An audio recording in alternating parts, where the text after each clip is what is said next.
Hello, hello, hello, and welcome into another episode of Popcorn for Breakfast.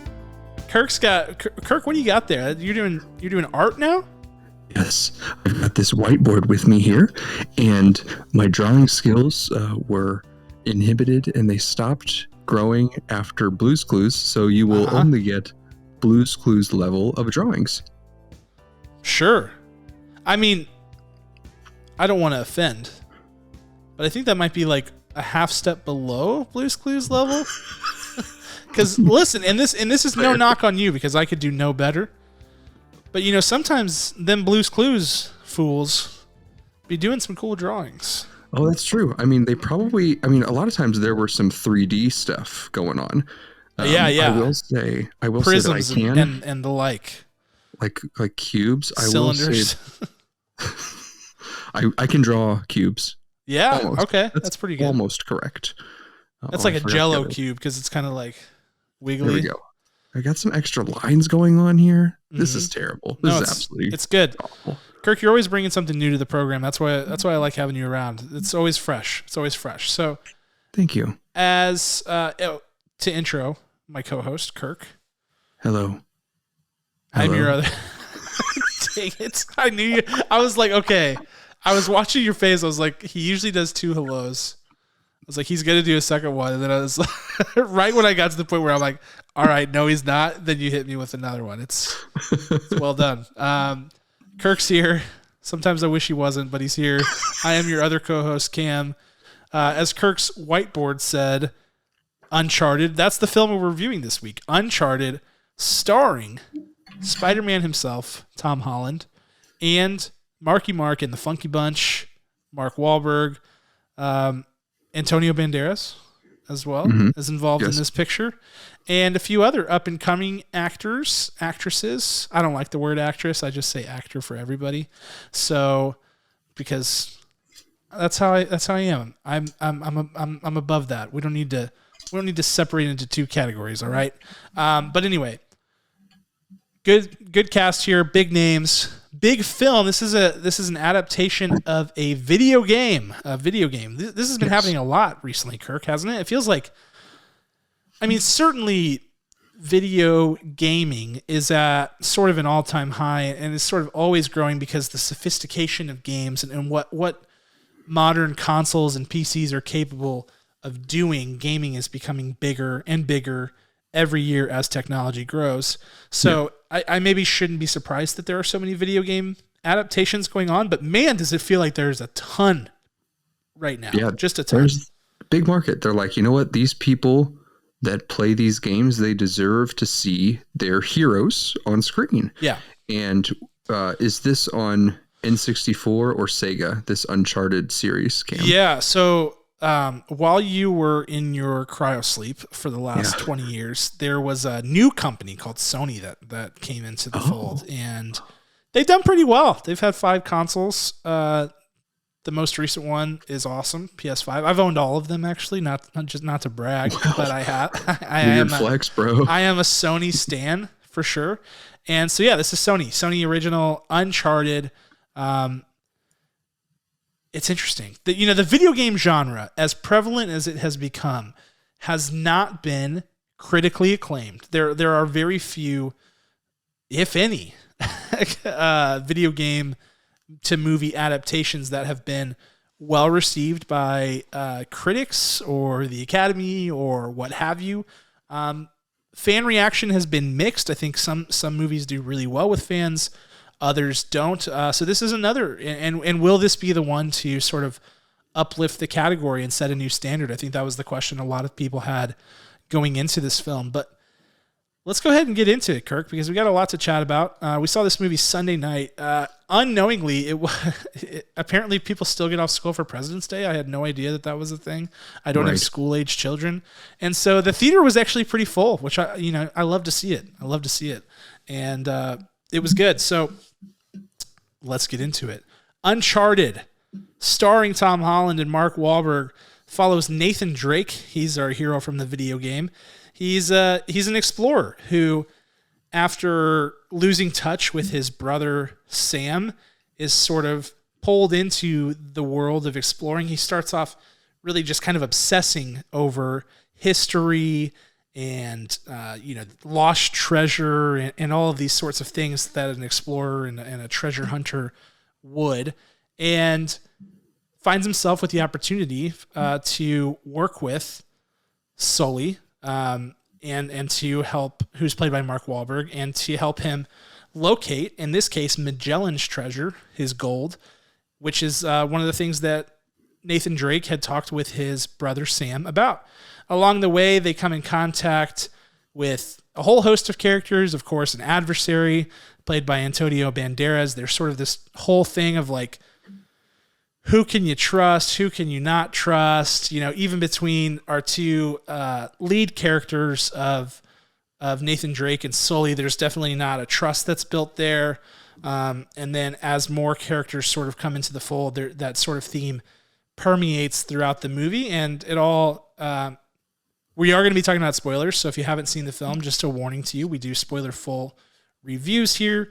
It all sort of culminates in them finding the treasure and, having a big battle between all of the dueling parties to sort of figure out who's going to take it home. And the ending may surprise you if you haven't played the games or what have you.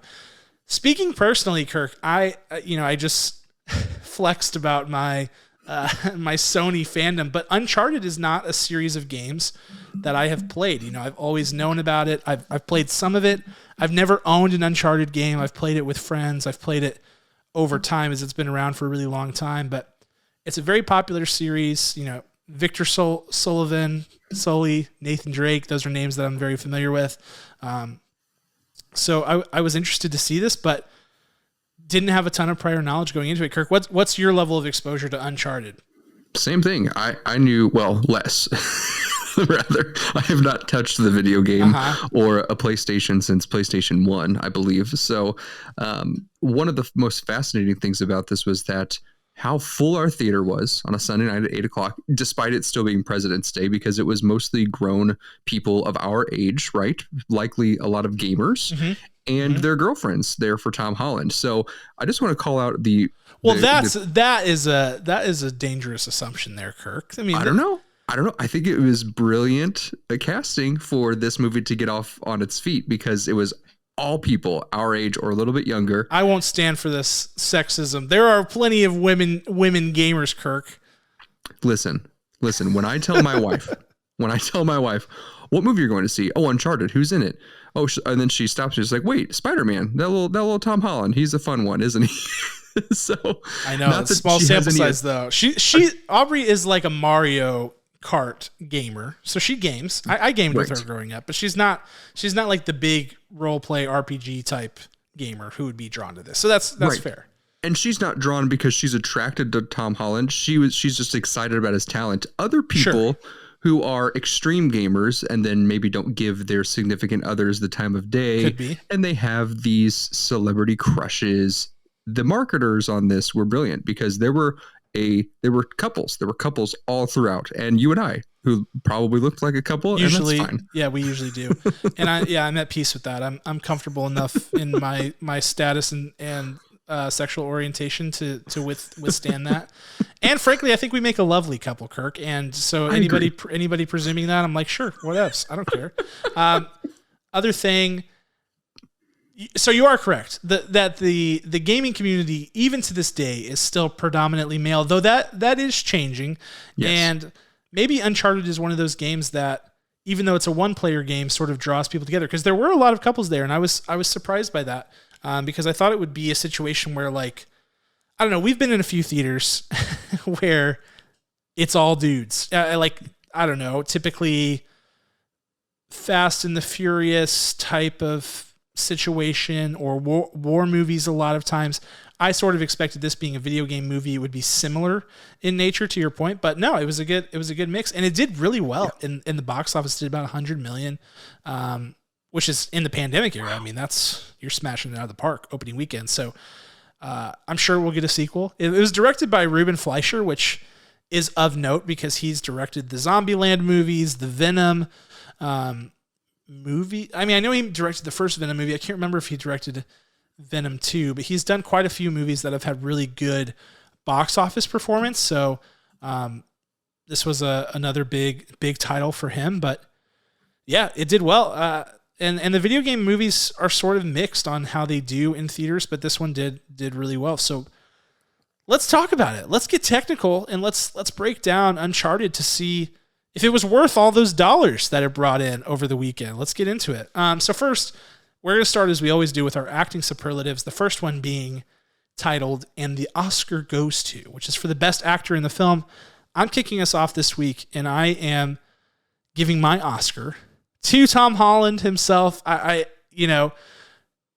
is so interesting the situation that he was put in this movie, because Nathan Drake is a beloved character among the target audience of this film, the people who have played the game. It's a very, as we've said, it's a very storied game franchise, and people who love those games love Nathan Drake, maybe even more so than with a lot of big video game series. He is one of the most beloved characters in video gaming. But what's interesting is that the way that this character was written really didn't give him, it kind of gave him an uphill battle, I would say. The way that the dialogue and the way the character was written in the movie really gave him an uphill battle, because his whole character hinges on this relationship with his brother who has gone missing. All of the emotional depth in this character and in this film comes from that relationship. And the only real concrete information we get about that relationship is a 15 years ago flashback scene that's really short. I mean, maybe not even 5 minutes. I mean, I'm probably undershooting that, but it's a really short flashback scene, and there's really not a ton to work with there. And it's not overly emotional either, I would say. It's just kind of like a very basic exposition, laying of the groundwork. It's not the most emotionally compelling scene. And so then for the rest of the movie, you've got Tom Holland trying to build an entire character out of this relationship with his older brother that we, frankly, as the audience, know very little about. But all of that said, I thought Tom Holland did a great job within the circumstances to build a character that was very lovable, who was not the most rich or consistent character. He was a little bit vague in terms of his overall likeness and personality attributes, but somehow still managed to be really charismatic and to perform well with his scene partners and to play off of the other actors in the film really well. And I'll go as far as to say that he totally carried this movie, and that really one of the most interesting things about this movie was his performance and his character, even though I feel like it was an uphill battle and it could have gone really wrong, but he made it go pretty right. And so that for me was a huge accomplishment, and I continue to be pretty impressed by his range and what he's able to do as a professional actor, because this was, in my opinion, a very professional performance under what I would consider to be less than ideal circumstances for the character he was given. Excellent. From the production of this, I can't remember, did he finish filming on this and go straight into Spider-Man or No Way Home, or vice versa? I think it's the first one that you said. I think he finished this and then did No Way Home. Okay, cool. Very cool. Very impressive. His physicality in here, there's a couple of moments where we see Tom Holland as Spider-Man, particularly in the helicarrier when he's getting ejected from all the debris and stuff that's being shot out. And he has his classic Spider-Man pose. Honestly, it's like so ingrained in his body, and he would probably hate if anyone called that out. But ultimately, that was the only moment in all of his action scenes that I was like, oh, Tom, I see Spider-Man. Pull it back, pull it out. No surprise here. Tom Holland is also my Oscar goes to.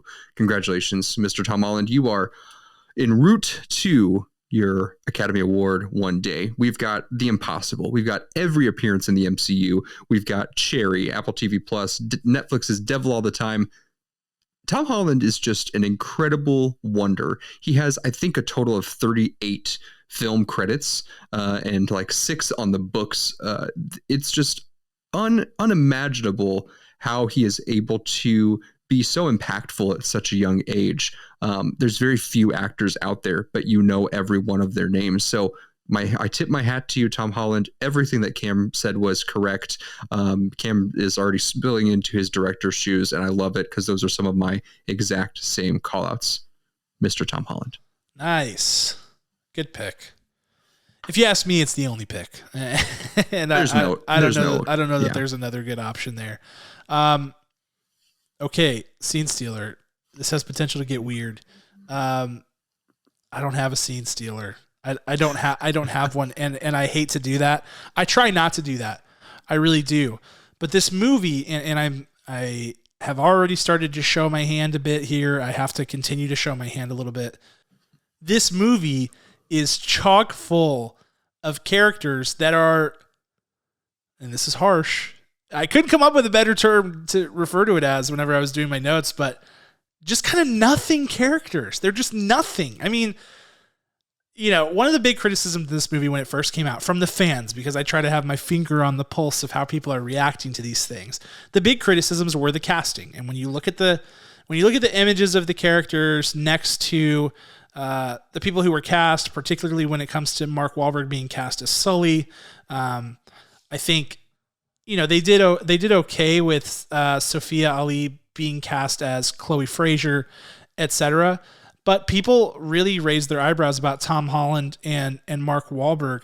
But so that definitely factors into it. The fact that the casting is perhaps a little bit off, but like Mark Wahlberg is just himself in this movie, and he's a good actor. You know, he tends to be in a lot of movies where he plays himself. I didn't think this would be one of them. I thought he would bring something to the table with this, but I don't necessarily feel like he had the opportunity to, with the way that his character was written. And none of these characters really have any major appeal from an audience standpoint. And that doesn't just mean that they were bad, like as in bad morally in the confines of the story, because bad characters are often some of my favorite characters. I love the bad guys, but just generally good guy, bad guy, in between, not interesting. And I don't think that these actors were given a fair chance to put their stamp on this movie, whether it be Sophia Ali, Chloe Frazer, etc. But, you know, even if they had a chance, I just don't feel like there was really anything there for them to do. And I thought that some of the performances were at times quite bad, to be honest. It's particularly Antonio Banderas's character was real bad. I thought that at times Braddock, which is played by Toddy Gabrielle, there were times where, and this could have been direction, it may not have been totally her. I don't really know much about her, and I'm certainly not here to slam actors for their work, but I'm just criticizing the film on the whole. At times, there was some overacting and over-embellishing going on with that performance. So it's a bit of a mess when you start to look at the supporting cast, and I personally could not find one to give flowers to for Scene Stealer, and I hate to do that, but that's where I'm at. I gotcha. Well, I tried hard. I tried really hard, and I came up with one. At first glance, I really wanted to give it to like Guard at Museum or Luxury Sedan Driver, which are real character titles in this film. And I landed on the actress Sophia Ali, who plays Chloe Frazer. This is one of two of our female leads that come into play. Chloe has a history with Sully, Mark Wahlberg, and she comes to be very fond of Tom Holland, Nathan Drake. I thought she was wonderfully deceptive, and her moral compass, when it like activated in response to Nathan Drake's moral compass, I thought that was really sweet in those moments. Ultimately, it wasn't like an incredible performance, but when you line it up against everything else that was next to Tom Holland, I'd have to give it to her. And you're right. What's going on with Mark Wahlberg? I mean, your boy has done some really great work in the past. We hear all about his workout regimen all the time. Congratulations, you are a specimen. But this performance was very akin to M. Night Shyamalan's The Happening, where like the same like vocal inflections that were totally just useless, and it was as if he had read his script the moment before he was going on screen, not knowing anything about what was happening, and then just like jumped right into it. It was very, very upsetting, to say the least. Agreed. I was surprised. I will say that. And he has, like I said, he's been in some movies where he is kind of playing himself. He does a lot of these like action type movies that are like, we'll just say not very plot oriented and a little more like boom, bang, explosion oriented, which is fine. I'm down for that too. I mean, I'm not turning my nose up at action movies. I really enjoy them, but this was not a spot where I expected him to phone it in. And I feel like he did. I feel like he played himself. And I feel like a little bit of that falls on the director, Ruben Fleischer. I feel like if you're going to cast this character, you have to try to turn him into because it was a controversial casting, and then you have to really turn him into Sully, and they didn't. And instead it was just the whole time you're like, yep, that's Mark Wahlberg. He's really not playing any discernible character. Right. He just really was himself. So it's upsetting. But I will agree with you that Chloe Fraser did a good job of concealing the intentions of her character during the sort of like late first act, early second act of the film, which gave this movie a little bit of life, which was needed. All right, let's move into Showstopper and talk about what we liked most about the film. I think for me, there is the sequence in the club where Chloe and Tom are, Chloe is the name of the real character. Chloe and Nate, Chloe and Nathan Drake are in the club having to continue to work through their mission and also evade like the bad guys who are coming after them. And there's this really great, like a really solid piece of action film making going on where they're in the club, they have to blend in, and then they pretend to be bartenders because there's a piece of the puzzle in the bar and they need to like open something up. And Tom Holland's character, Nathan Drake, channels his bartender days and is like serving up drinks and serving up quips and hitting people with bottles and stuff. And it's like, man, that piece to me was the most interesting part in the whole movie and the most fun part of the whole movie. And I'm like, where, this is great. Whoever storyboarded this should have done the whole movie. Like whoever came up with this should have threw that throughout the whole movie, because I thought it was great. I thought it was actually well edited, well directed.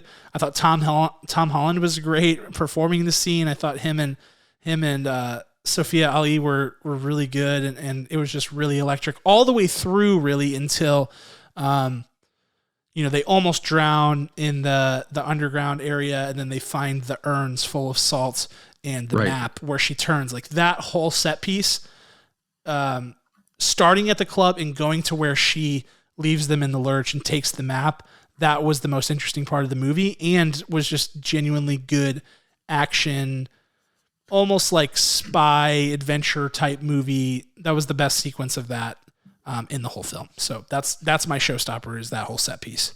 So you're saying that the moment that Mark Wahlberg came back into play, that it became uninteresting again?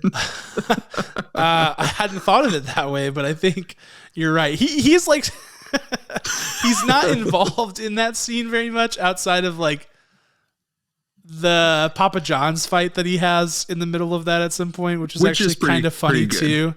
It's all three characters' best moments. It just happens to be that Mark Wahlberg is very minimally involved in that whole set piece. So I don't think that's a coincidence. I will say that when he wanders and is very bewildered, that he's like, I'm somehow found my way into this Papa John's. He says, I'm literally in a Papa John's right now. That line killed me. That was pretty good. What are we on? Showstopper? Is that right? Yeah. Okay, cool. So my showstopper has to be the heist of the second key. We don't know that we're getting the second key at this point in the film, that the first key has already been recovered by Miss Ali. However, the heist scene is solid. I think it's solid. I think the fight sequences are also very very good as well. We don't know the origin of Nathan Drake's ability to fight.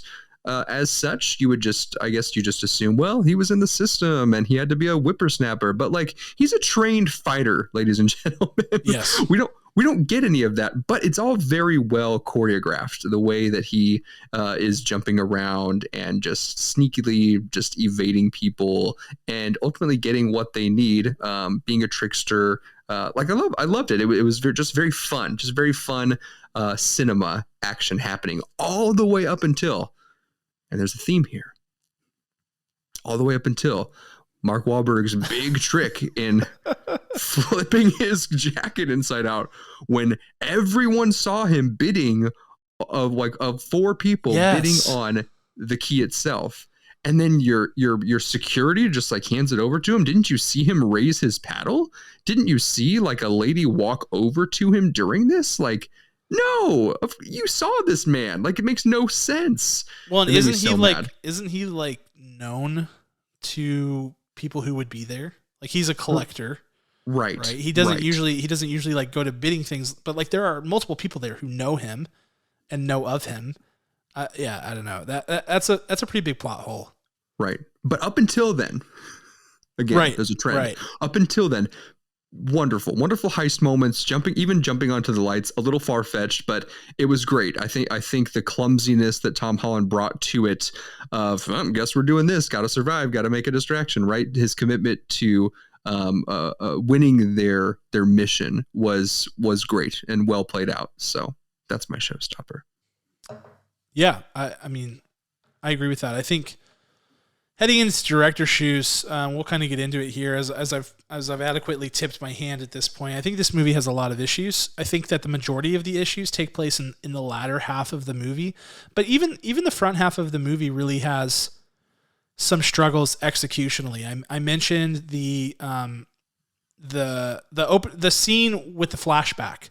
It's not impactful enough. There's some bad acting in that scene from the actors involved. There's some bad writing in that scene, and the whole emotional compass of the movie relies on that scene and that scene alone to drive the stakes and how you connect with the character, and it fails to properly establish that. So from really really early on in the movie, Nathan Drake and Tom Holland are given a really far uphill battle to try to pull you in and keep you engaged. I think that's a problem. Some really annoying executional stuff, and obviously I'm not a film director, but I've seen enough movies to know when these things are happening. Poor editing. It's very choppy in the first half. There's some really strange cuts. There's some scenes where like clearly Tom Holland or Mark Wahlberg, they're like showing the back of their head. Like clearly they're not saying what the audio is doing. Like that's just incredibly sloppy. And it's the type of attention to detail that you just come to expect in a big budget movie that just wasn't there more often than not.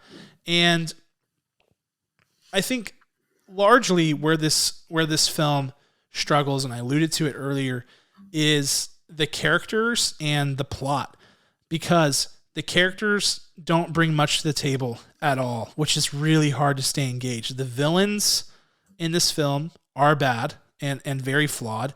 There's a scene where like Antonio Banderas has Braddock kill his dad in the car, and it's like never mentioned. They're never like, world-renowned leader of this family was killed or found dead or murdered. Like they never even touch it. And I'm like, what? Right. That's an insane thing that he can just have his dad killed in broad daylight in a car. He's a part of this huge wealthy family, and that never comes up again. That's a preposterous plot line. Then she kills Antonio Banderas in front of all those guys, and they like, I can't tell if they're like alluding to they were all in on it together, or everybody's just like, well, she slit his throat. Not to mention, on that scene, unrelated, he has a laughably small amount of blood coming out of his throat whenever his throat is slit. Here's the thing. If it's a PG-13 movie and you slit somebody's throat, don't show them after the throat slit. because there's no way that you can do it accurately that will look good. And this looked so bad. I was laughing. I was literally laughing out loud because it looked like somebody had come and squirted ketchup on his throat.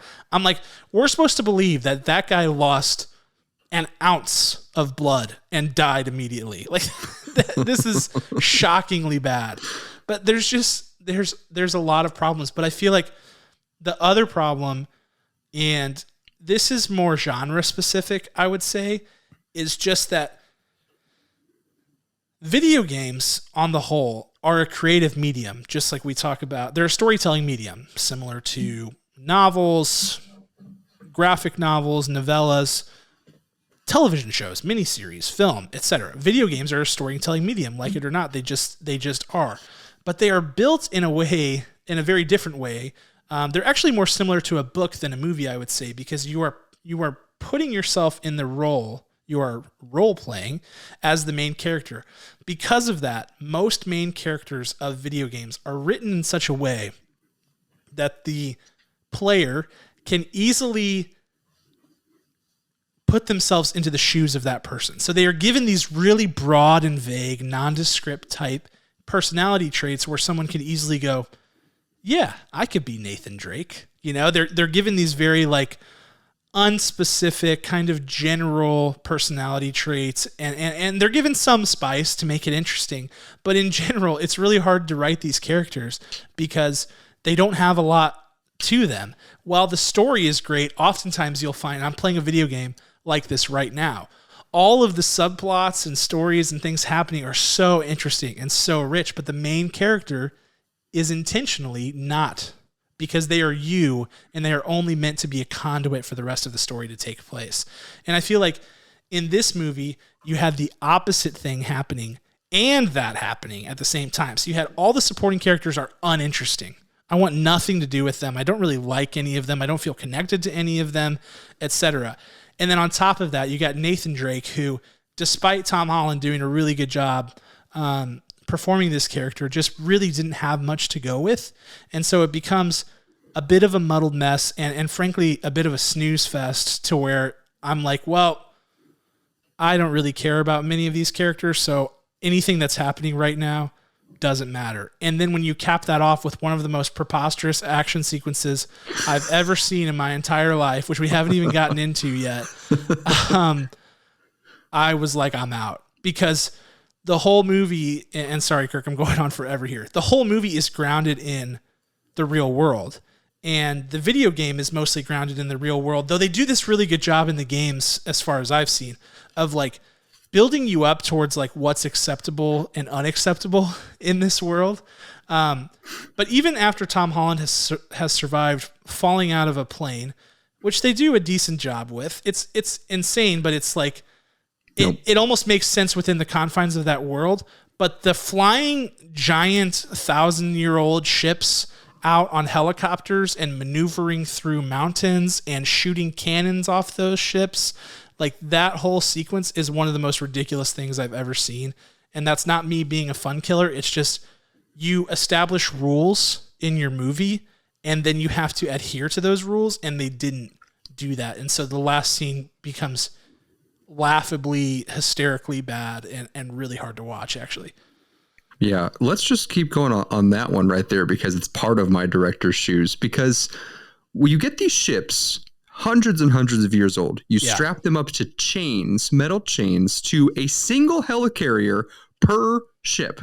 Yeah, and they're not big. No way. They're not big they're big for helicopters, but not big enough to carry giant ancient ships full of gold. You're right. I shouldn't say helicarrier. They're single helicopters. They really are. They're what you often imagine that when we see Vietnam films or real photos from Vietnam. That particular type of helicopter, that military grade helicopter, which are strong, but much smaller than the Magellan ships by aspect ratio that we see on screen in front of us. And you put these chains on them, those ships would fall apart instantaneously upon moving them. And suddenly they're able to, like Cam said, move side to side, even crash into each other a couple of times with like just a couple of dents in them until finally they fall apart when they do a big crash scene. It makes absolutely no sense. And there's this weird love that Braddock, who is the character that kills off Antonio Banderas' father and Antonio Banderas, where she approaches the ships and she's like, I've waited my entire life for this, and I don't believe you in the slightest. A person that looks the way you look, the way that your attire is with your crop top and your military gear, but like glam military gear, you do not care about Magellan ships at all. I don't believe you. I don't believe you. This whole movie is this random hodgepodge of National Treasure 3 and Da Vinci Code just souped it together. It's an absolute mess. I loved how you stated about the characterization, or the very much lack of the Nathan Drake conduit. I love that, because you want to believe that at any moment you can just insert yourself into that situation, because there's not real defining characteristics. I just want to call that out, that it was such a good take on Nathan Drake. The forced flashback that you mentioned earlier, no connection to the brother. I don't care about him at all. I don't care that when we see him at the end, when he's in a prison, that he's been gone this whole time, that maybe he exists. Maybe he's alive. Maybe this is a flashback of him in a cell writing those postcards. I do not care about him at all. Antonio Banderas is basically stuck in his Spy Kids character from the early 2000s. Yes, I love that.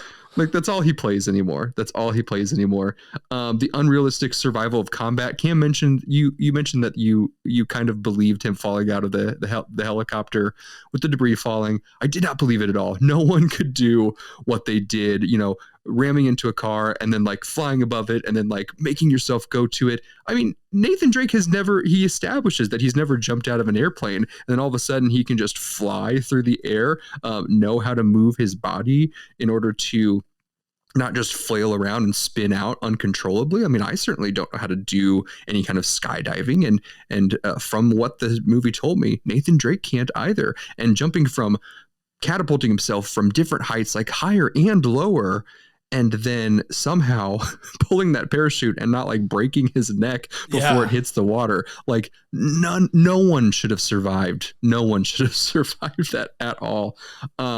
We get, again, zero information why he could fight the way he could fight. There's no real explanation of, don't know what I wrote there. Just erase that. But, and possibly the most offensive thing that I noticed in this is the underutilization of the brothers' postcards when we discover that they are actually clues to this whole scavenger hunt. I mean, when they come into play and Tom Holland's character, to no fault of his own, is dumbfounded, he's like, oh, wow, wait a second, I think these could be the clues. Like, terrible writing in the direction. It could have just been visually exposed. But they only use it like twice, and I feel like there could have been a much more fascinating way to distribute those as clues to the story as a whole. Yeah, I think actually, and I know that I just rattled off 1,000 things in director's shoes because I'm literally just going through every tick mark that I had, because there wasn't like one overarching thing. But I think actually, if I had to pick one overarching thing for director's shoes, it would probably be that the scavenger treasure hunt that they are going on is pretty underwhelming, and you don't really feel like you're a part of it. Like, I think these movies like National Treasure, etc., even like think about, this is very akin to like a murder mystery. It hinges on the audience member feeling like they're involved in solving the puzzle. And this movie didn't really have much of a puzzle, and the biggest puzzle solving moment is pretty much reduced to a montage of them sifting through these postcards. It's like, they're like, let's not bore people with the details here. And I'm like, no, I think like we would like the details. It would actually make it kind of fun. Ever think of that? And it's not. So I think that's a big problem. So all good things. It's a mess. It's a big all mess. Bad things. We just gave you all the bad things. All right, let's get into final thoughts and scores on Uncharted. Where to begin? I think that in general, this movie had a lot of potential that was kind of wasted. There are tons of things executionally that are sloppy. I mean, I mentioned the editing at times, the the rules of the world. I think obviously if that action, you can make that final action sequence make sense if you establish early in the film that, hey, preposterous things can happen in this world, but we don't really get that information until the very end of the movie when preposterous things start happening. And at that point it's already too late because we've spent half the movie in a world where it's very kind of like real world type action sequences where people, if they jump on a floating light thing in the middle of a room, it breaks and they fall.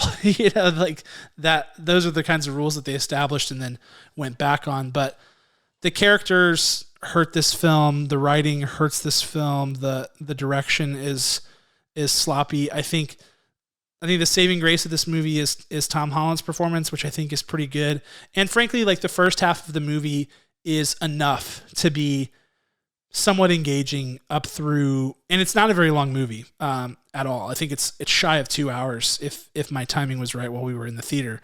But the very first half of the movie, really up until there's the first scene where it's like just the villains, is pretty engaging. And then that set piece that I mentioned with the club is really good. But after that, the whole thing really falls apart in the second half and gets really ridiculous. And another thing executionally that I forgot to mention that's just now popping into my head, using CGI when CGI wasn't necessary in a $120 million budget movie. I'm thinking back to Braddock's character jumping onto the ship to face off against Tom Holland's character, like clearly CGI'd to the most preposterous extent ever. Most of what happened with the ships, I'm like, dude, you can make these things out of carbon fiber. Christopher Nolan would have made real ships and blew them up 13 times and built new ones. Like there are ways to do this in a cheap way. But they just didn't want to because they kind of wanted to throw it together and they're like, go make a blockbuster, go make some dollars, which I guess this movie did. But I always hate taking a movie whose core purpose is fun and giving it a bad score, because I'm always afraid that like people will be like, oh, you just don't want to have any fun. It's supposed to be a fun action movie, et cetera, et cetera. I promise you, there is no one who wants a fun action movie more than me. John Wick, like I want that. I want the first National Treasure movie. Like that's fun. It's stupid. It's crazy. It's preposterous, but executionally it's tight and it works. And those are the things that fell short in this movie. And the characters aren't compelling enough to make up for those mistakes. So it falls flat.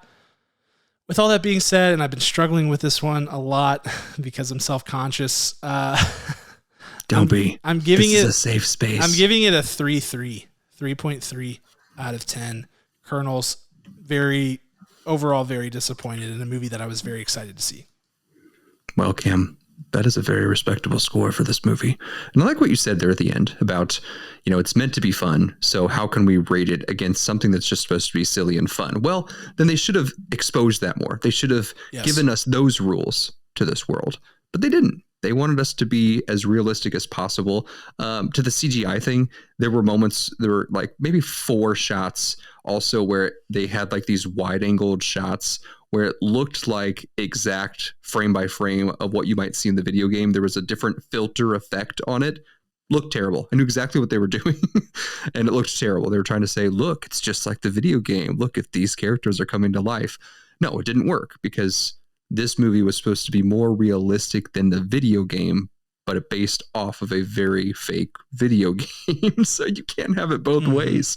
You can't. Also, we didn't get to talk about the absolutely overextended, awful cameo appearance of, I had to look it up later, the actor who plays Nathan Drake, the actual voice actor, on a beach as they walk up. A very long, like 3 or 4 lines exchanged, more than a 10-second shot. Like it's horrible. Terrible. It's so terrible cameo. I mean, what an absolute waste of time to add into this movie and just confuse the entire audience. You did it. You if that was your goal, you did it. And to continue on, this is just more director's shoes. When we when we first meet Chloe's character in, I forget what country they're in. We get the back and forth, what you were talking about, the backs of heads, and like their heads are moving and they're listening to the person that's moving, and there's no way that's what they're saying. Yep. There's some really rough ADR in there as well. You can tell it was a busy area that they were filming in, and they would have had to do some audio dub after the fact, which is very common. But there's also some like bad editing right there in that sequence. Yes. Like it cuts from like almost like in in It's a Wonderful Life. There are some very hard accidental cuts in that movie that is just a kind of the time issue, and we kind of see that in this multi-million-dollar movie right there in that sequence. It's rough. It's some rough times. So Cam, your score was not far off. I give it gotta get to my camera, a 3.4 out of 10. Oh, we were like right in line there. Impressive. It's sad. It's a little sad because I knew nothing about this movie, but I was hoping for the fun ride that it promised. Yes. And it did not deliver. Same, dude. That's exactly what I wanted. And I do have, like I said, I do have a little bit of exposure to the game. So I somewhat felt like I knew what to expect, and then didn't really get that at all. And dude, I could go on all day. I have so many things that keep popping into my head. None of the jokes were funny. Like, okay, I shouldn't say none. 10% of the jokes were funny. The other 90% were so unfunny and so forced that it was hard. I'm remembering a few exchanges between Sully and Nate that were just like, youch, so bad. The one that really sticks out in my head is them talking about the number of apps open on his phone. Oh, yeah. It was incredibly forced. I was like, it's like the scriptwriters were like 70 plus years old, and then we're like, hey, intern, come in here and sprinkle in some of your new juju on this movie so that we can make it real. Like that's how bad it felt.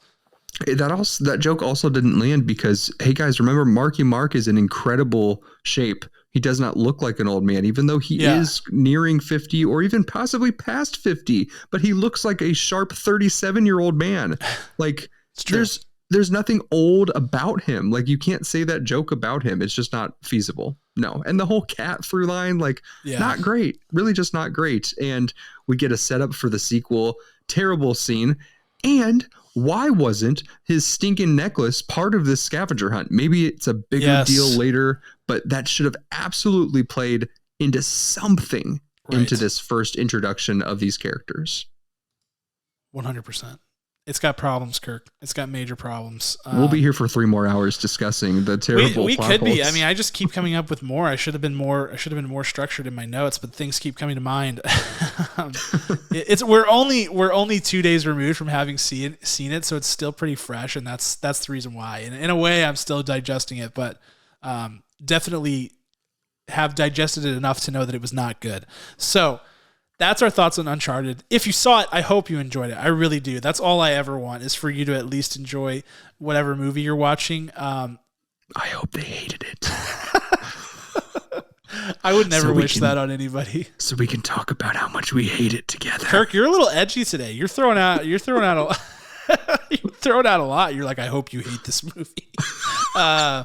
No, it's a bummer. That's what I'm mostly left with is it's kind of a bummer. But it's just our opinion. I want to hear your guys' opinions. Kirk and I do. That's why we have the Discord server. That's why we have social media. We're on there all the time. Hit us up. Let us know your thoughts. We'll be posting this review. Date of recording is actually Tuesday, February 22nd. This review will not go live until Friday, February 5th? Yes. 5th. So you guys will be hearing it then. Stay tuned for more coming from Popcorn for Breakfast. Most specifically, and most of note, The Batman. The Batman is next week, and Kirk and I will be going to see it. We're very excited about that, and we will have a review coming as soon as we get eyes on this film. We're very excited. First time we've had a major Batman movie in a while, so it's going to be a good time. And of course, What's Poppin' will be coming your way next week. If you haven't listened to this week's edition of What's Poppin', swing back. We talked about Star Trek. We talked about Stranger Things. We talked about new Arthur. Star Wars series. We talked about Arthur. We talked about the haunting image that the Arthur series left with us. There's plenty of fun notes to go check out there.